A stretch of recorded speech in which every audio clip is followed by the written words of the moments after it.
We all know that the right habits and mindsets can be transformational in how we live our lives. But among the sea of advice online, it can be challenging to know who to trust with these important life decisions. At The Standard, we answer those questions and introduce you to some of the most successful people in the world in their fields and the habits and the mindsets they've used to achieve their success. To learn more about our social platform, head on over to www.thestandardapp.com. And now, your host, myself, Chris Pallatroni. Welcome to another episode of The Standard. I am your host, Chris Pallatroni, and today's guest is Audrey Lee. She is a nutrition and fitness expert based out of Utah. She is the owner of Power to Shred. And she's just an amazing human being. I got introduced to Audrey through a mutual friend, Kate Sanders. So shout out, Kate. Thank you very much. And wow, I met her about maybe a year and a half ago when I was first developing the platform for The Standard. And she has an infectious aura about her. As you'll see on this episode, she is full of life. She is so optimistic with the way that she looks at things. And she's just one of those people you want to be around because she's so positive. And she was kind enough to share a handful of her daily habits as we were building the platform. And so I was honored to have her as a guest today. And in this episode, her wisdom definitely shines through. We talk about the power of living in the moment and some of the challenges that people run into on their fitness and nutrition journey. We talk about optimism and gratitude. We talk about a lot of different things about living and optimizing your life so that you can get the most out of it. So I think you're going to enjoy this episode. And so without further ado, this is Audrey Lee. What I'd love to do to start off, Audrey, is, some of the listeners are not going to be familiar with you, and you have quite an extensive background. And so I'd love you to just share a little bit about who you are and a little bit of your expertise in sort of the fitness and nutrition space and sort of what you're up to today, if you can. Well, hi, and welcome everyone. My name is Audrey Lee, Dr. Audrey Lee.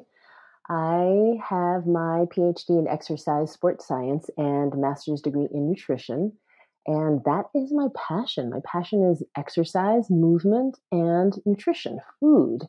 And that has pretty much been my life story. I grew up as an athlete, and usually the transition is from an athlete, you move into coaching once you can no longer compete or you choose not to compete, then to share and impart your wisdom and experience with others, and moved into the fitness industry due to too many injuries from sports.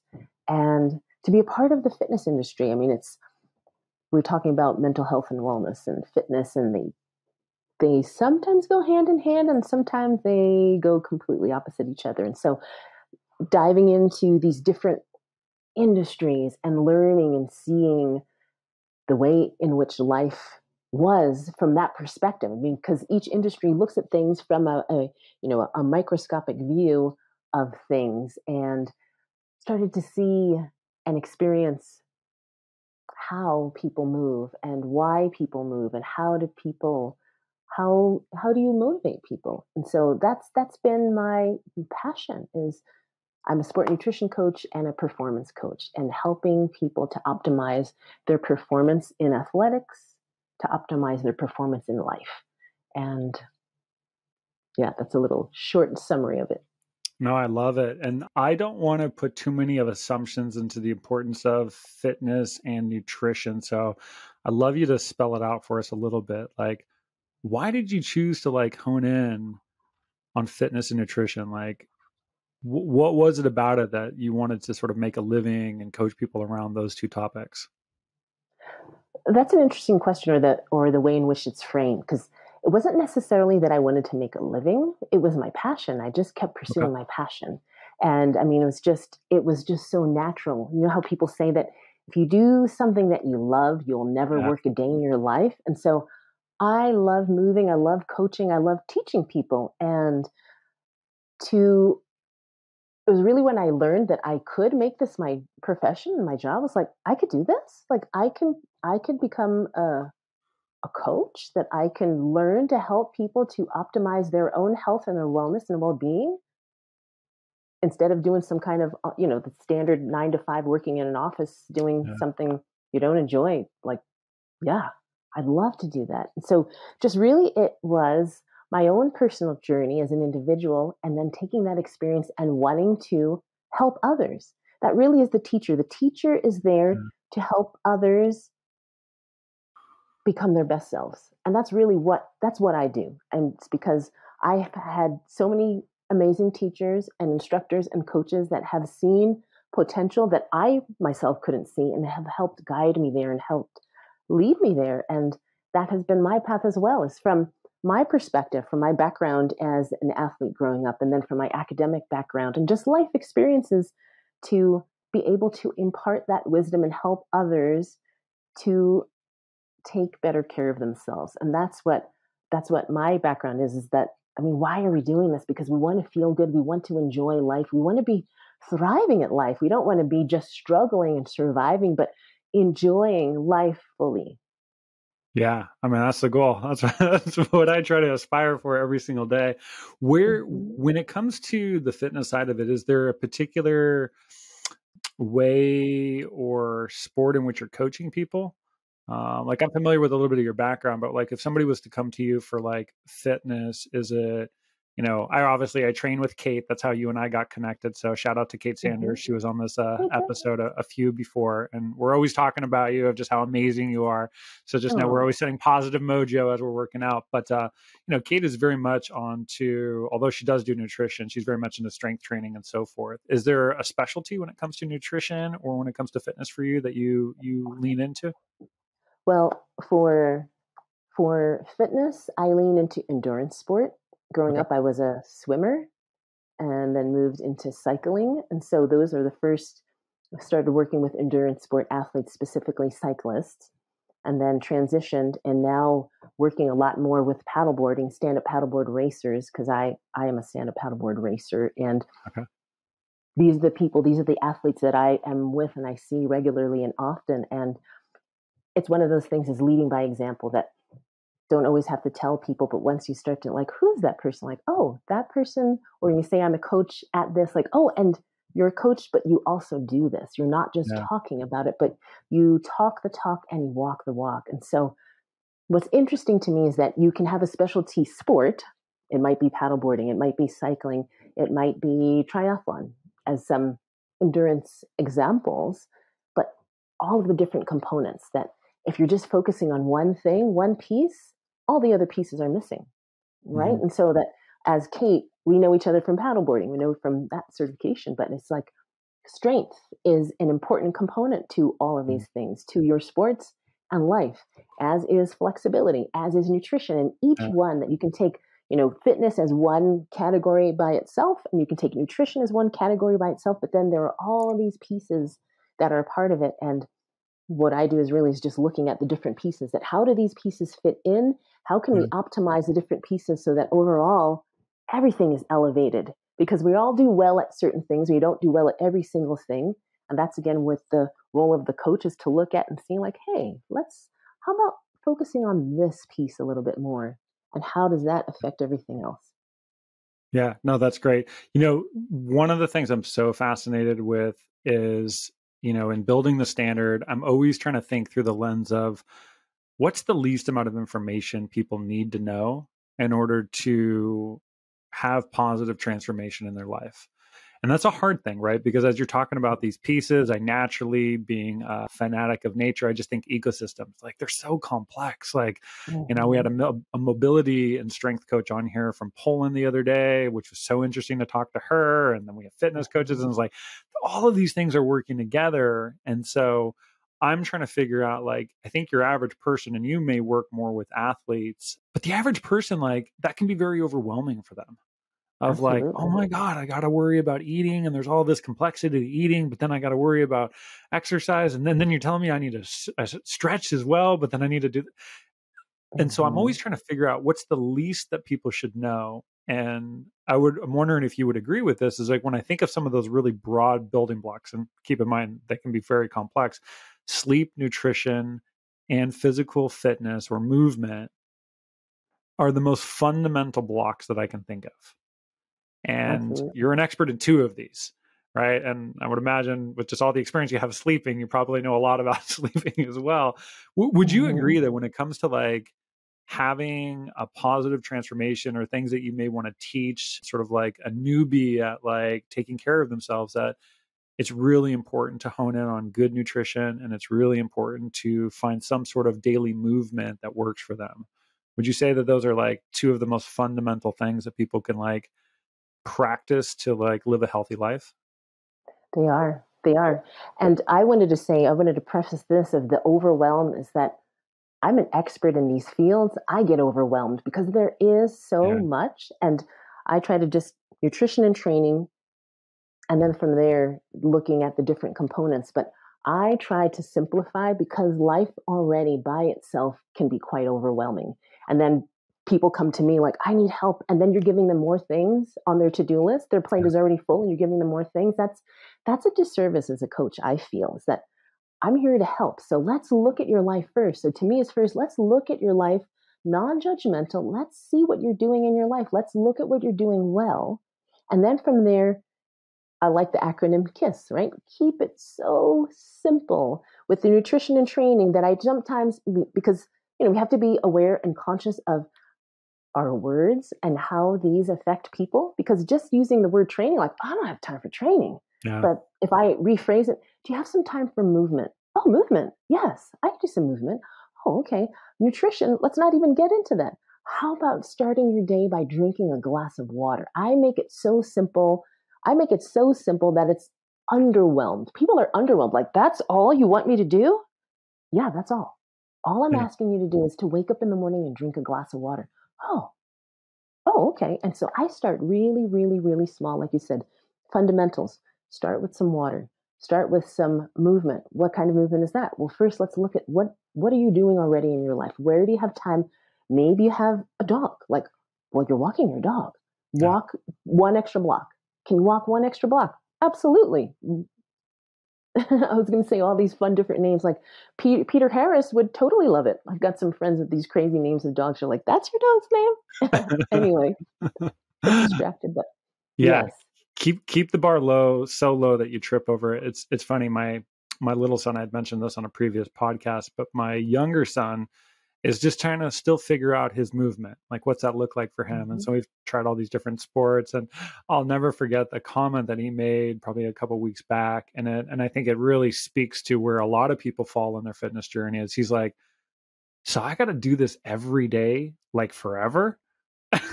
I could just see Mm-hmm. the overwhelm of like, because it's not easy for him. He hasn't found the thing to do. And so Mm-hmm. most things that he's doing feel more like a chore, right? He's Right. not like out there Right. like you enjoying the activity or me enjoying the running. And so he's like, God, like I haven't found it. And so I got to do this arduous thing all the time. And I got to do this for like the rest of my life. And we're trying to remind him of like, well, not exactly. I mean, the goal is to find something that you really do enjoy. And I do love the Mm-hmm. way that I hadn't heard the KISS one before, but that makes a lot of sense because it is a lifestyle. It It's is. just trying to find things that would benefit you mentally, physically, spiritually that you can put into your calendar, put into your day that don't feel overburdened. And I think it's also for people to remember that like these things build on each other over time. Right. Like it's not Right. you're not meant to go from nothing to let me go do 100 different things. Like you literally only have the bandwidth. If you're sedentary and you're not moving, yeah, it's going to be really basic to start. And to your point, Mm-hmm. maybe it's just a walk or a glass of water. Like that's where the journey begins. And if you're a Right. peak performing athlete, you've already learned a lot of those basics and you can start to layer in more things in there. And I think that's a hard thing for people to really wrestle with because they go from like 0 to 100 and it's not meant to be that. It's just this gradual build.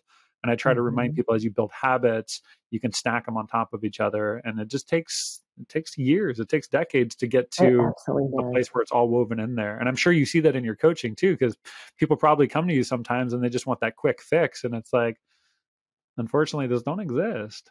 Right. Right. And I think the thing too is, well, one, our culture is the instant gratification culture. We're Yeah. used to also presenting in the social media the most optimal, gorgeous experience of life. but we don't see the background. We don't see what the time and commitment that it has taken for these people to be at these different spots, whether it's the elite athlete, like, yes, they started from age 4 or 5, they've dedicated their lives. These life experience that you have in your life as a non-competitive elite athlete, some of these athletes have never experienced because they have dedicated their life to training, to competing. That's it.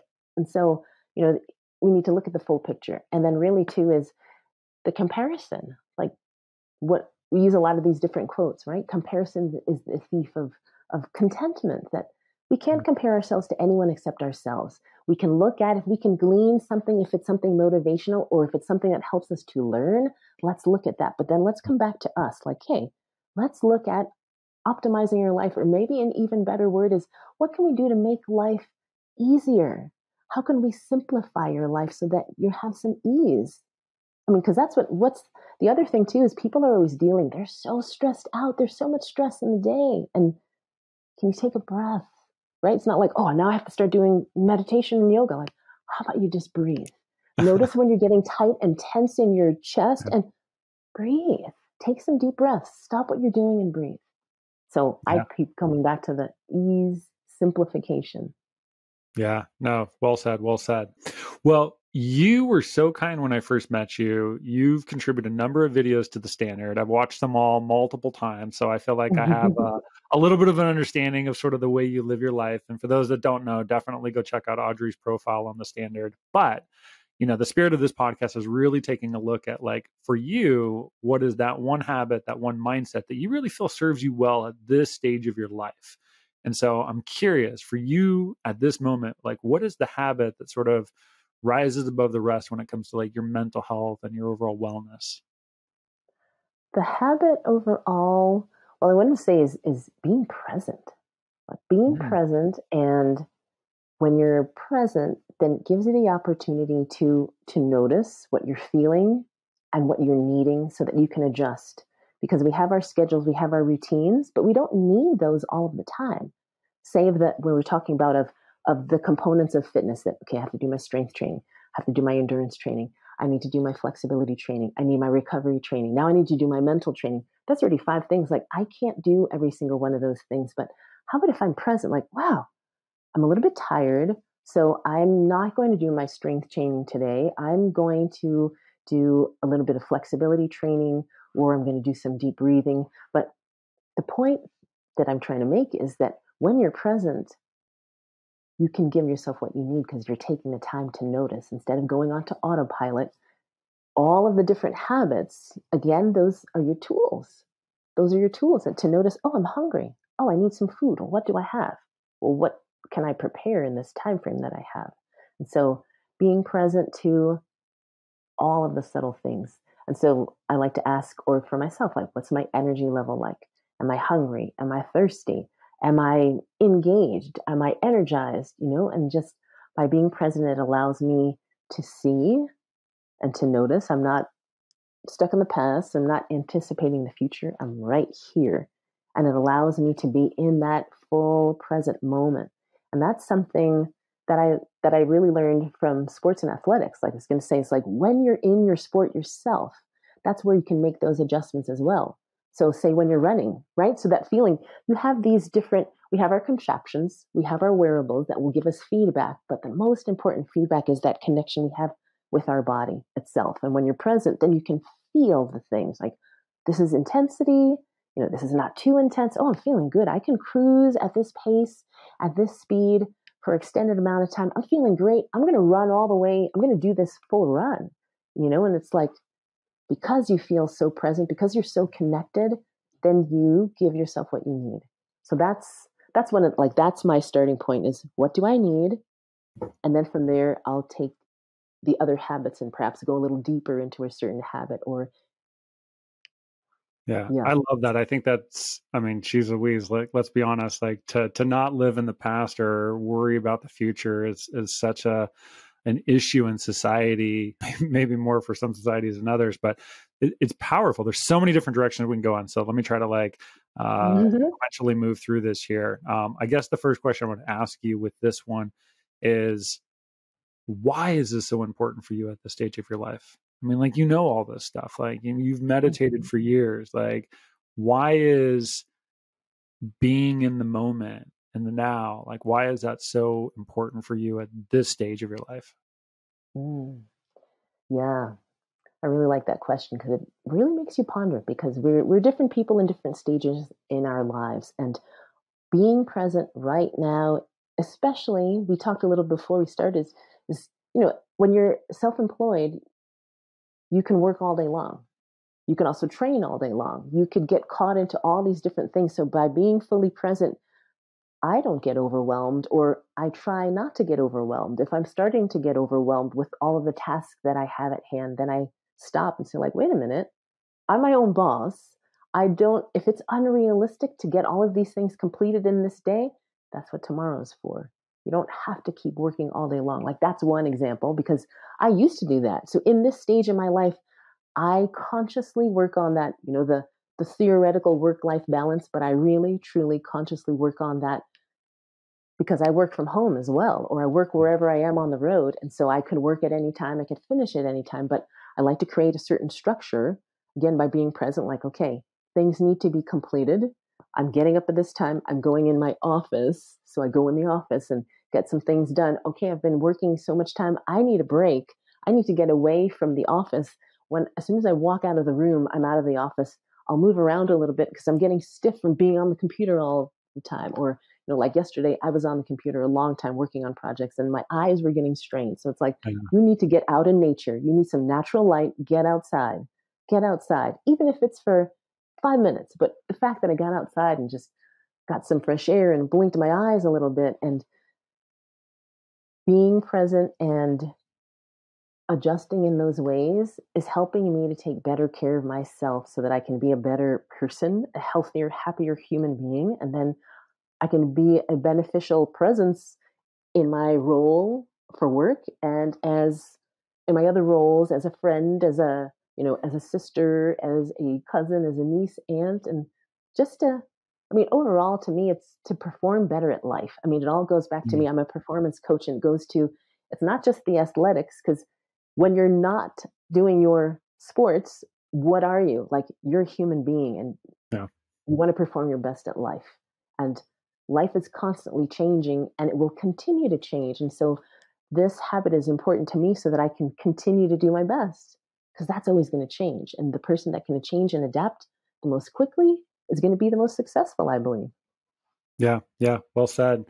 So where does this show up in your day? Like, I mean, and I think for like running, I've got it scheduled on my calendar. I can look at my calendar and be like, oh, okay, I got 2 more hours of work and then I'm going to go for an 9-mile run. And like, there's a meeting there. But for this being in the moment, and I think in a lot of the ways you've described it is there's some intuition that's playing into this as well, of like what you actually need. Obviously, you brought up the word awareness, so self-awareness. So there's a lot of like little components feeding into this. But how does this show up in your day? Like, let's take yesterday for instance. You're getting off the computer. You spent maybe a little bit more time at the computer than you wanted. You're feeling a little bit worn, your eyes. Like, is it just so habitual at this point that you do this check-in with yourself? Or like, how do you trigger this habit to make sure that you are being in the moment and you're doing this check-in so that you can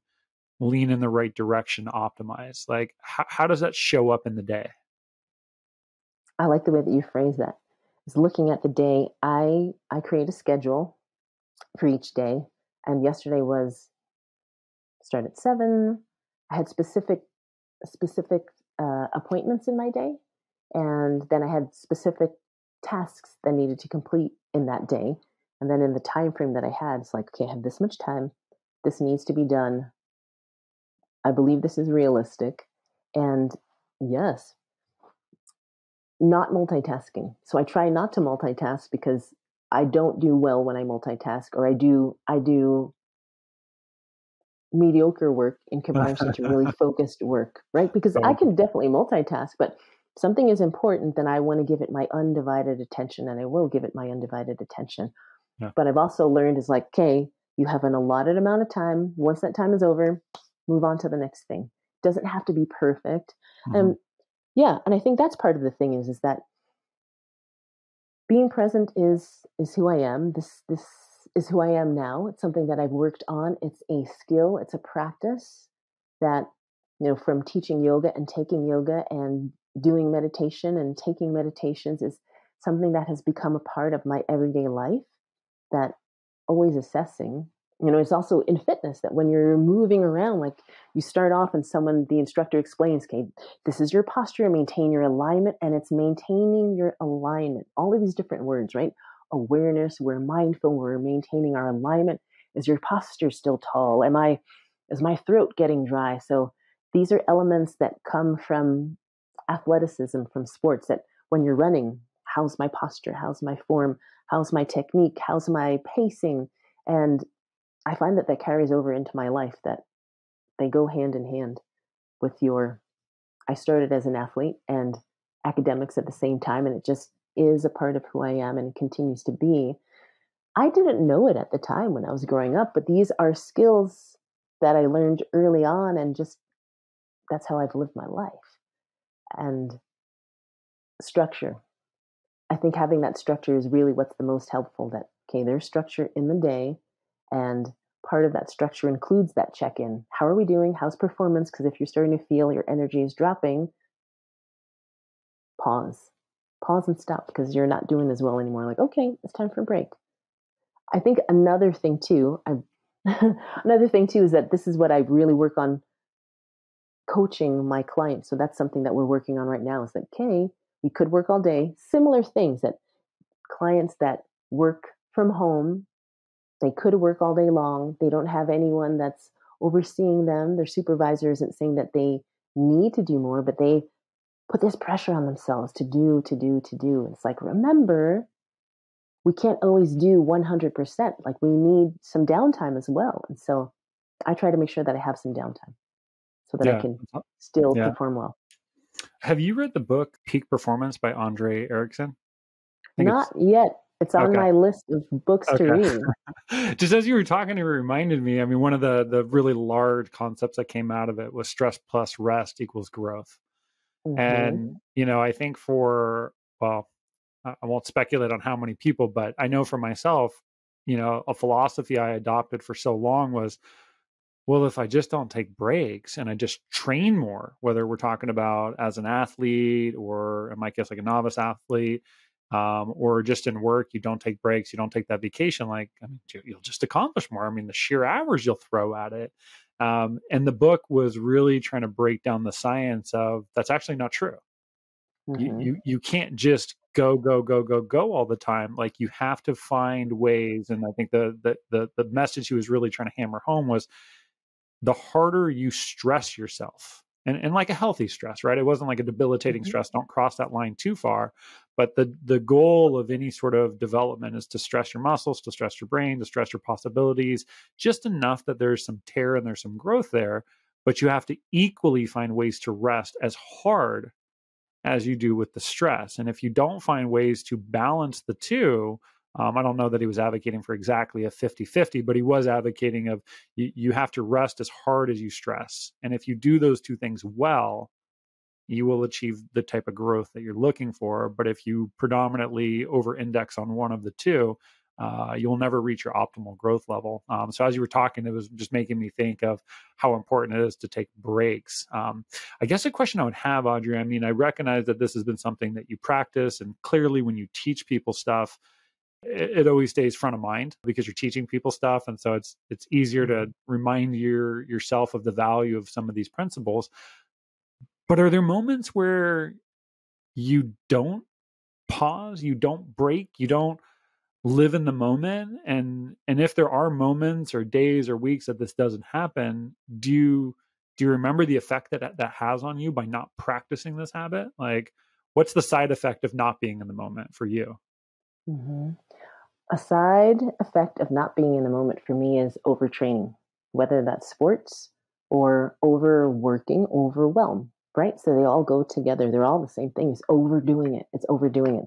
That's been my pattern. That's been my pattern at life until more recently, I'd say, maybe in the last 10 years, because I have the tendency to overdo.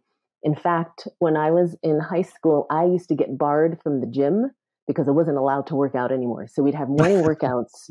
So we'd have early morning workouts. And so I'd Yeah. go and swim, and then I'd still have time before I had class. I'd be like, I'm going to go to the gym. And then I'd go and work out even more because I felt great. I felt totally Yeah. great. Then I'd get to class, first class, and I'd be I'd be there in class. I'm like, man, I'm feeling great doing the thing. Back in the old days when people actually used pen and paper and were taking notes. So I was all Yeah. in it and I was all engaged. But at a certain point, it would hit, and then I would be falling asleep in class, like passed out, exhausted. So it Yeah. was not uncommon for me to be Okay. exhausted because I was constantly overdoing it. And that was just one thing. That was with sport, but it was with life. Any project that there was, I mean, so teaching fitness classes and work shifts that if I didn't have anything to do, if I didn't have a valid excuse, I would say yes. So I was a yes person, wanted to Hmm. be pleasing people, and was always doing because I thought I need to do more. I need to do more. So that is actually, I grew up that way. And that was from Yeah. childhood learnings and compensating in my interpretations or misinterpretations of ways in which that I was raised, that I was constantly overtrained. So as I started to learn more about sport, constantly overtrained and under recovered. I was never getting enough rest. And I was just pushing myself and pushing myself. And I used to take pride. I used to take pride in this whole thing of, in the beginning, I was saying endurance sports. I used to say, like, endurance sport. The root of the word endurance is to endure. So I would be proud, like, I can endure so much. I Yeah. could push my body through so much. But as you were talking about, is that we can't there will come a point, right? What's the other phrase? It's the straw that broke the camel's back, that you can keep pushing and stressing yourself, and you can bounce back. And our bodies are so resilient and amazing. They will bounce, but eventually they won't, because you have depleted yourself so much. And so Yeah. that was me. I'd overtrain, overdo, overexert, over yes, and then I'd be completely fatigued, exhausted physically and mentally, and just be down at the bottom. And then I'd have to pick myself up again. And just of that whole learning, and I was like, this is not healthy. This Yeah. is not, I don't want to keep going through this cycle anymore. And that was the learning. It was like, I need to learn how to take better care of myself. And last week, or maybe just recently, I was like, wait a minute, what if this whole, just looking at things differently, self care. Now, in the Yeah. whole mental health wellness, self care is now becoming common everyday language. Oh, this is part of my self care. Oh, I'm doing some self care, right? Or self love. Recovery. What if self care is recovery from an athlete's perspective? Like, hey, this is self care. I started using that with some of my athletes, that Yeah. your recovery is your self care. And so, if you switching perspective, like, because a lot of athletes have a very hard time taking time to recover. Like, Yeah. do nothing. Like, yeah, do nothing. Take a nap. Take a nap. Most of the time, people are like, I'm not taking a nap. Like, I only take a nap. I only sleep and rest. Like, if I'm sick. Like, well, guess what? Your body is going to, you have to shift. Your performance is going to do so much better if you're not getting adequate sleep. And on top of that, not just the sleep, but the rest, to have a down day, to have a relaxing day, have a lower intensity day. You are not recovering at a cellular level. And so, I mean, you just have to shift the way of thinking. It's like, before I knew this, I was never fully recovering. So even when I thought I was recovered, then I'd be like, all right, let's pick this up. I'm going to go and run a half marathon. I'm going to go and ride 100 miles. Like, you haven't recovered yet, right? Or you're, that's just an example. But that's Yeah. what happened before, what I would do before, and then consciously now, to make sure that I don't go to those old patterns. Yeah. I think so much of it, at least here in the US, is like it's almost ingrained in society in some ways, right? It's, I think from, Mm-hmm. we can easily bring up the example of athletes, but I even think in like the business world, I was conditioned, I think, at least in starting my first company, of like, well, I mean, if you're not working 100 hours a week, I mean, there's a million other hustlers out there working 100 hours a week. And, you start to Mm-hmm. like do the math and you're like, well, I could do that. And it's like, oh my God, what are we talking about here? Like, that's like, you're just not doing anything in life. And so I think it's part of the hustle culture that we have, which Right. is, to your point, if we're not resting, or if we are resting, then we're slipping behind. And I think that's a really it's like a paradigm shift when you can like recalibrate your approach to things. I know for Mm-hmm. myself, I've mentioned this a few times in building the standard. Like I know how hard it is to build a company, having built one. And I feel like this company is so much harder to build that there is no amount of time I could give in a day, a week, a month, a year that's going to get me to the final destination. I could work, I mean, if I didn't need to sleep, Audrey, I could work 24/7, 365, and sure, I would Mm-hmm. make progress to some extent. But like, I'm on a very long journey, and it's very easy for me to wake up and quickly start thinking about the future and start letting anxiety set in. And all of a sudden, my Mm-hmm. heart's racing a little bit. And I'm like, why am I like, I'm in the kitchen, like just making a cup of coffee. Like, why am I getting a little anxious? And I quickly recognize through more of a physiological response that I'm letting my thoughts drift into the, well, what am I not getting done, or what could I get done? And I have to Mm-hmm. really quickly focus on the moment. And I do that through just taking a couple of deep breaths. I don't quite practice the breath work that I probably should, but for me, it's enough just to like focus on some breathing here, get my thoughts on the moment versus the Mm-hmm. future. And very quickly, like my heart rate goes down. Like I'm not thinking about like all of the bad stuff that may or may not happen between now and the future. And I Mm-hmm. think you said it earlier. I try to just remind myself, like, I'll just do the best job I can today. Mm-hmm. Today I'm going to do the best. Like maybe I just record a podcast, I do a couple social posts, I do a little research, and hey, maybe it ain't a 12-hour day, but I give it what I had today and I'm okay with that. And Mm-hmm.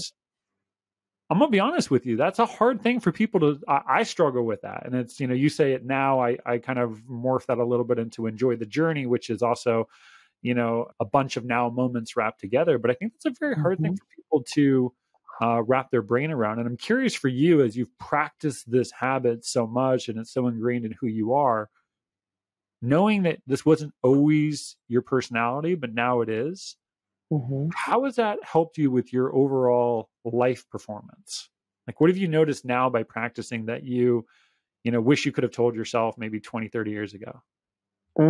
That's a really fantastic one because it gives you a chance to look back and see and being present, being in the moment, adjusting, taking it easy instead of always going hard all the time and looking back. It's like, wow, I am enjoying life more. I am enjoying life more, that there is a balance, that there isn't this. I mean, I have this weight on my shoulders. I mean, real estate, it's like it was from childhood. It's like this pressure and this stress, these expectations to be this person, to be this successful being, by these definitions, societal definitions of what a successful person is and, a successful business person and whatever, and then it's just like, wait a minute, I get to decide, I get to define what success means to me and what success is. And to learn and see, it ties into athletics, but it ties into overall life, is back to the endurance sport, that when you're doing your sport efficiently, you're not expending tremendous amounts of energy. And that's the key, right? That's really what I found to be the key, is that if you're almost wasting, right? So if you're not learning to become more efficient and optimize what you're doing, then there's waste of energy, which is also waste of time, Mhm. right? And then when you do things more efficiently and there's some ease that allows you to have that time to simply be, right? Where you have that moment, and breathing techniques could be just taking a deep breath, two breaths, where you're like, okay, so that's good. Like that piece right there, that's good. I have time. How do I want to use this time? And it gives you more power. I mean, it's really empowering. And these are little things, a little shift where there's a pause in between of like immediately jumping onto the next thing, immediately going. Instead, just like that's where that checking in with checking in with yourself, how you're feeling, but also with what you're doing, what you're working on. It's like, oh, that's a good spot. That's a good stopping point. Like, I'm going to take a break. Like, you know what? This is good. I'm just going to take a break, and to be okay with this. And then eventually you get comfortable with like, I don't have to be okay. Like, that's just it. There isn't have to be, I have to be okay with it. It's difficult for me to allow myself to break. You get to a point where like, it's just a part of the routine. It's just a part of your Yeah. day. Like you do a little something. All right, it's time for a break. And then again, it goes back to this ease. Like, wow, this is easy. I was talking with someone also. If you compare people that are in the office and they have the smoke break, right? The smokers always have their smoking break. They don't miss their smoking break ever, but they don't have like a non-smoking break. Like, this is just a break that I take in the morning and then I take a break in the afternoon. But why not? Why not make a scheduled break time where this 15 minutes worth of time is your time. It's your free time where you get to do whatever you want to do with this time, right? Whatever you want to do, whatever you need to do in this time. So when you hit that time frame, then you be like, well, how do I feel? What do I need? Do I need something? And that's your break. And it's something you look forward to. And then it's just like, all right, now I'll go back. Where was I? Oh, and you move on to your thing. So yeah. Yeah, no, I love this habit of yours because I think, one, personally, I struggle with it, as I mentioned, but we're only given the now. You know what I mean? Mm-hmm. Like it's not that the past is not something worth reflecting on from time to time. I do think there's some lessons we can pull forward, but the Mm-hmm. future is a mirage in a lot of ways. Like we're not granted tomorrow, and so when you really think of your life, your entire lifespan, whatever span that is just a bunch of nows Mm-hmm. stacked together. And so I think it's just such a powerful message to remember, like, you should aspire to find a way to live in that moment, whatever that moment is. And this is, I've got two kids, one's 9 and 11, and it's some of the beauty in watching kids, I think, a lot, because I couldn't tell you the exact age, but I would say definitely from like maybe the moment they're born, probably through 5, maybe even a little more. That's all they know is to live in the now. Right. It's only now that my kids are starting to develop any sort of like anxious thoughts of like, oh my God, I got to go back to school. And what about this? Mm-hmm. But like that's not how they're built from the beginning. They're built from the beginning of Mm-hmm. they don't have the ability to literally even think about an hour down the road. It's only in the moment. And there's such beauty in that because they get so wrapped up into the water balloon fight that they're having or whatever crazy thing they're doing in our house. And I Mm-hmm. can look at it, and although as a parent, sometimes you cringe and you're like, my God, why couldn't you think that through? There's also such joy and such a lesson to be learned as to like, we are designed to live in the moment. And I think it's almost like we're nurtured not to as we develop. So I Right. love that. Um, Let's pivot to a mindset here. So similar type of question. Is there a mindset at this stage of your life that is supporting you more than others? Yes. Yes. Positive mindset. That All right. positivity is a choice. Uh, I was really thinking about this. I was really thinking about, mindsets and habits and and as we shared or talked about earlier, is this simplicity that I really like to simplify things. I really like to make things so simple that, yeah, positivity. That so one, being present, being in the moment, and finding something to be positive about that just affects everything, affects every single thing that you do. Like, I am so, like, the fact that we're here, that we're able to talk about these habits and mindsets that are going to help other people. The simplicity of being in the moment. I'm having a conversation with you, not trying to anticipate questions or anything. Like, I was going to ask something like, we're having a conversation. I'm enjoying this conversation, how this conversation, sharing our life experiences, can have an impact and help others, because we're all living our lives. And you know what? We're all experts in our own lives, and we Mhm. learn from one another. And that's what this is all about, And it's like, there's there's got to be some positive somewhere. And when you see one little piece that's positive, then you start to see some other, like, oh, is there something like, oh, there's another positive. And maybe they're just little crumbs of positivity that will lead you to more positivity. So you follow the crumb. Actually love the way you just described that. There was a book I read a while back called The Happiness Advantage by Sean Aker. And as the book title suggests, it was like what leads to more happiness. And if I remember correctly, it's been a little bit of time. I think he dubbed it called the Tetris effect.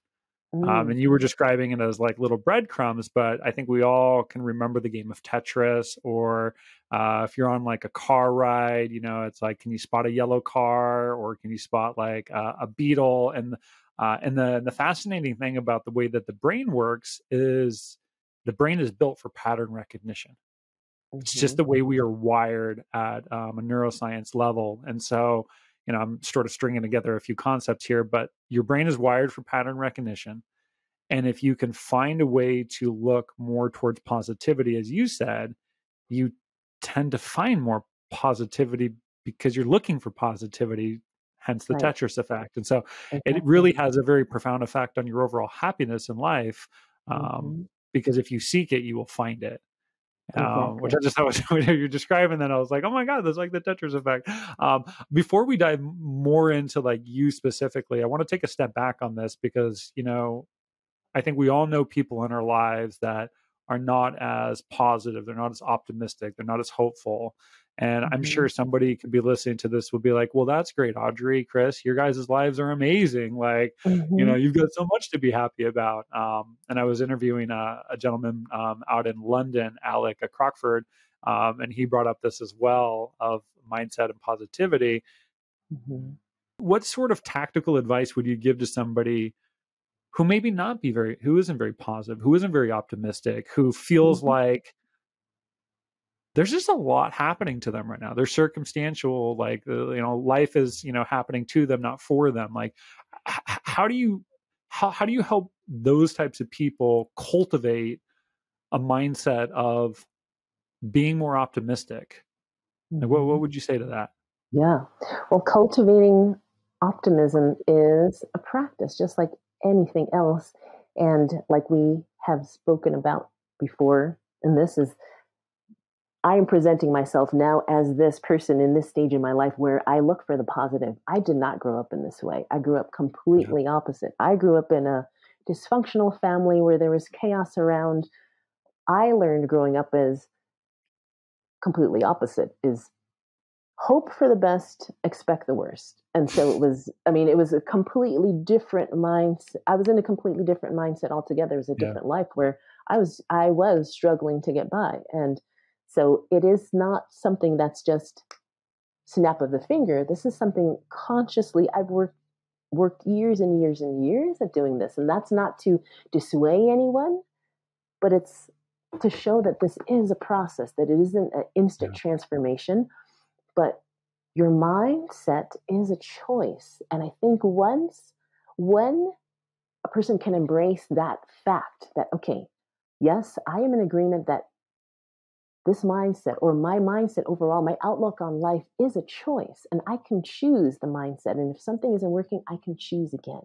That that also means that I have to accept that this is something that I can do, to believe that that is something that I can do. Like, yes, life is hard and there is struggle and there are challenges and there is no denying that that's going on. yeah, However, despite all that is going on, again, with the way that I like to teach people, that simplification, is there something that you can be positive about? Is there one thing, or then the other is, to me, positivity and gratitude, that I'm so positive and I'm so grateful. It's like, well, maybe there's nothing. Like, I just took a really deep breath, like, yeah, well, that was positive. The positive effects of taking a deep breath. Don't even have to do a breathing technique. There are no breathing techniques or exercises. I am simply breathing right now. And to find yeah, some positivity in that, like, wow, did you know that if you take a deep breath, slowing down your breath slows down your mind? That's something right there. It's like, wait, oh, so that is something that someone can start with. And that's always, I start people with the breath because it's the easiest thing we can do. Like, we already are breathing. You're an expert at breathing, and now spend a little bit of time breathing a little bit more deeply. Take a deeper breath. Like, okay, notice your breath. Another thing that I have people do is place one hand onto your chest and one hand onto your belly and notice your breath. Which hand is moving more? And then there's like, oh, the positivity of connecting with your own body. That, yeah, there's stuff going on. Yes, there's no denying that things are going on, challenges are going on, but take this time to connect with your body because your body is your truth. So that's outside of you. Connect with your body. And there's got to be some positivity about your body. It's breathing for you. I got to be positive that I don't have to think about breathing process because that would be way too yeah, complicated. You know, yeah, it's like, so that to me is a starting point. Like, start with the breath. Start with the breath. Notice your breath. Are you tense? Are you tight? Is it a labored breath? Typically it is, because that's the indication. That's when we're stressed out. We don't even realize our whole posture changes, but start with the breath. And when you notice that, can you take a little bit of a deeper breath? can you feel that tightness and tension in your body? And can you allow that tension to release out of your body? And that's going to take some time, but that's how I would start someone. I mean, I simplify things so much. Like, let's just get into our body and do some breathing first, so that at least you have some reprieve. That deep breath gives you reprieve from what is going on, from the struggles, from everywhere. You don't even you get into your breath. And then from there, it's like, okay, I'm already a little bit better to cope, because it creates some distance from what's going on. Yeah, I love the simplicity of breath work. And yeah, there's so much to be said about the breath work. But you mentioned a few things I want to just highlight. Gratitude, I think, is a really phenomenal one that I want to touch on. But you said, like, hey, I wasn't always like this. Mm-hmm. And it's almost like an athlete. When somebody sees somebody that's really in shape, they're like, well, it's easy for you. I mean, look at what you got going on. And I don't think they realize all the time of like how many years, how many training sessions, how much thought of the nutrition and the water intake and the mobility and the body work that goes into like having what others may view as like a positive physique.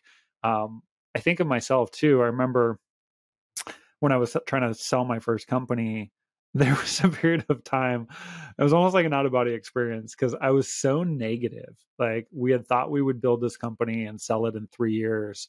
And we were like on year, I think, 10. And I'm like, that was just not the plan that I set off to in the beginning. And I remember a lot of conversations I would have with our current CEO at the time, and they were so negative. Like, it was just like the world was gray. I couldn't even remember all like the hate that I was feeling, but I was just so pessimistic about everything and so negative. And I don't remember exactly what my aha moment was, but I do remember, more macroly speaking, that I started to look back at like who I was becoming. And I was like, I don't want to be this negative person. Like, I don't want to be, when I'm around people, that they're like, well, they've got to be guarded because like I'm not going to be optimistic, that they have to like, they're like, oh, he's going to be highly emotional and it's going to be more negative. And so I just remember making a very conscious decision a handful of years back of like, what can I control? And let's focus on that. There's so much I don't get to control. And I think that's a great one for people in the context of their life. There's so many things we don't get to control, right? Like, we didn't all get to control that COVID went down, or inflation's happening, or whatever your circumstances may be. And that's okay. And like, if you want to spend a moment to think about that, I think that's fine. But I do think it's incredibly healthy to think about what you can control. And I think, to your point, you can control your breath.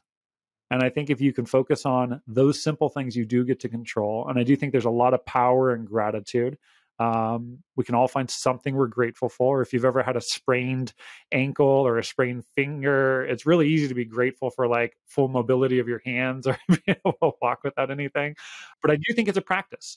And it really is one of those things that if you can start to find things you're grateful for, very much like we had mentioned, there's a Tetris effect that kicks in where you'll find more things that you're grateful for. And it does take some time to really like recalibrate the way in which you look at life, or maybe just your own life. That's not an easy thing to do, but so powerful. And so I'm curious for you with this this optimism.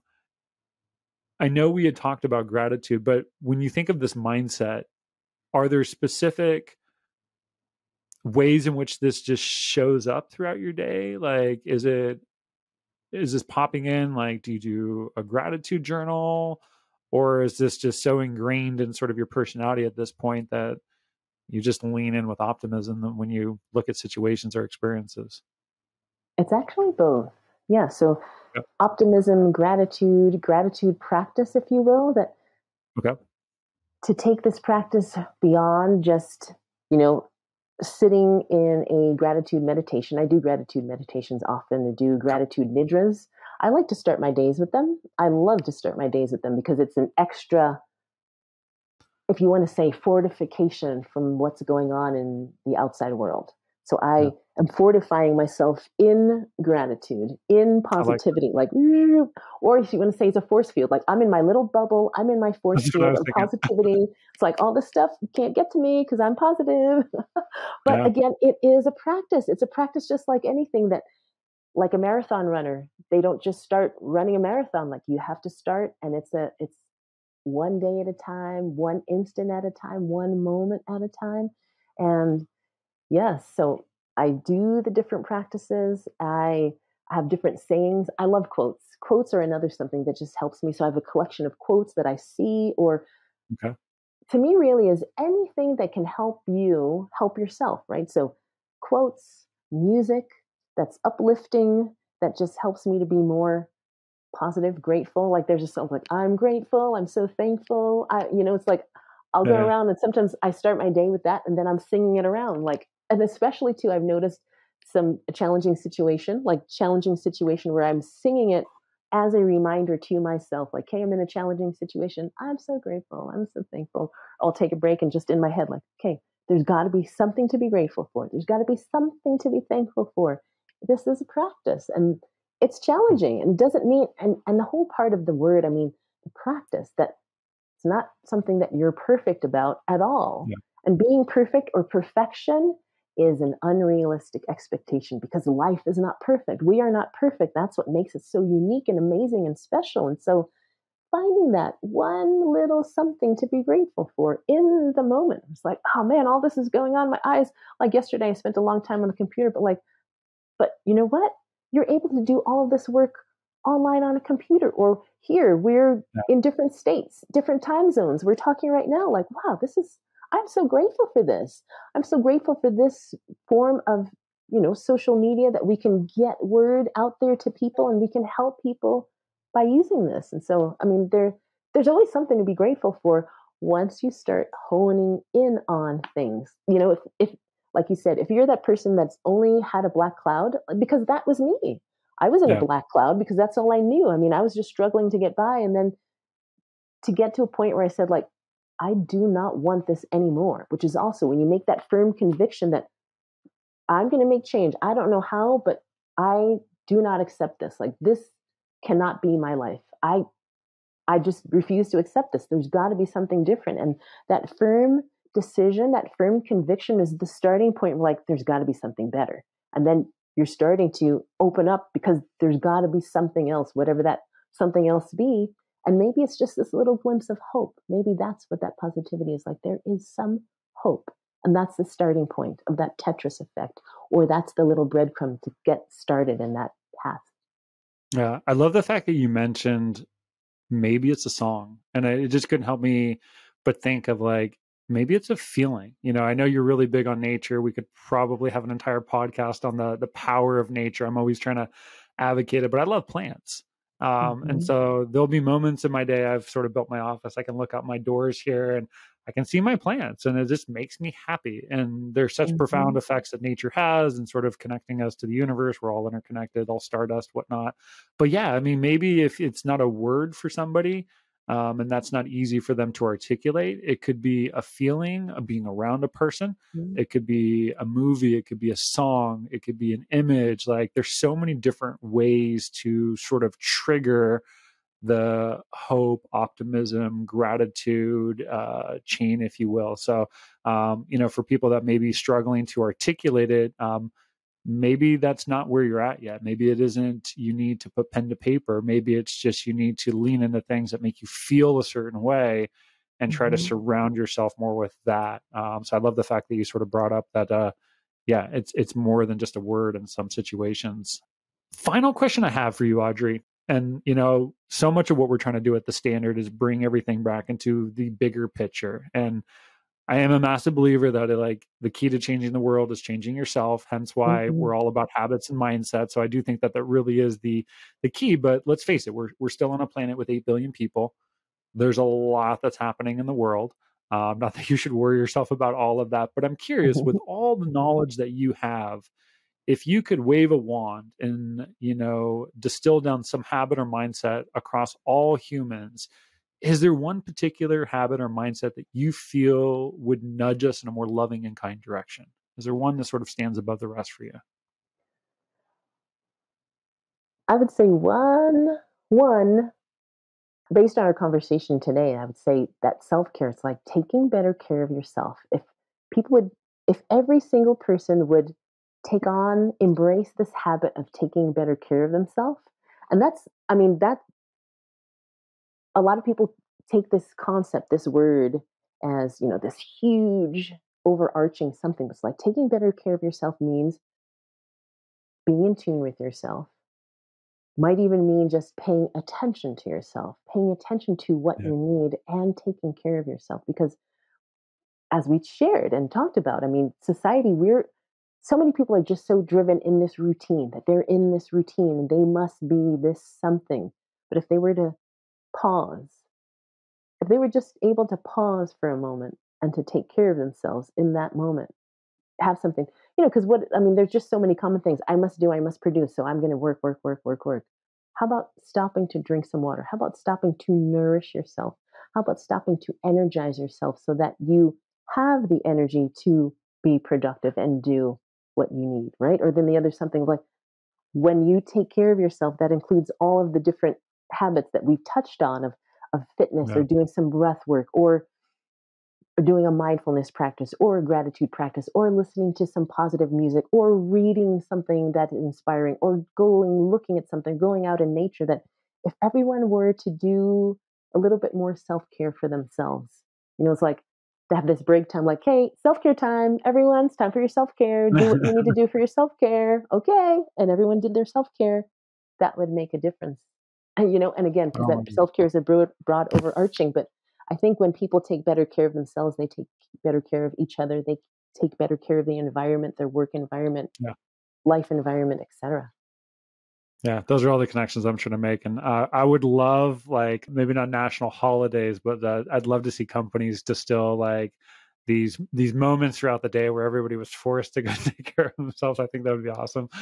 Because for all the points you make, I do think when you are your best version of yourself, that radiates out, and that's really what that's the message I'm hoping people realize is, like, you can't be your best for others if you're not taking care of yourself in all the ways that you need to be taken care of. And that's, the reality of it is what I need is different than what you need. There's some overlap obviously there, but you've got to sort of figure out the special concoction for yourself and hopefully lean into it as much as you can. Hmm. Because I just imagine, like, what would this world look like if we had 8 billion people taking phenomenal care of themselves? It'd be magical.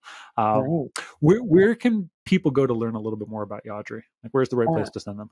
Power to Shred. Power to Shred. It's my handle for Instagram, for Facebook, and my website is Power to Shred. Awesome. We'll include that in the show notes. Audrey, Thank you. you've been amazing. I was not shocked that you would be amazing today. Like I said, me and Kate are always speaking so highly of you. And so Mm. I'm very pleased that you were gracious enough to come on here, and well overdue, but thanks for coming on. I really do appreciate it. Thank you so much for having me. And again, Chris, thank you so much for what you're doing. I appreciate you. Yay. Yay. Thank you for listening to another episode of The Standard. Before we go, click on the link in the show notes of this episode to learn more about today's guest. And if you enjoyed this episode, please share it with somebody who you think would benefit from it as well.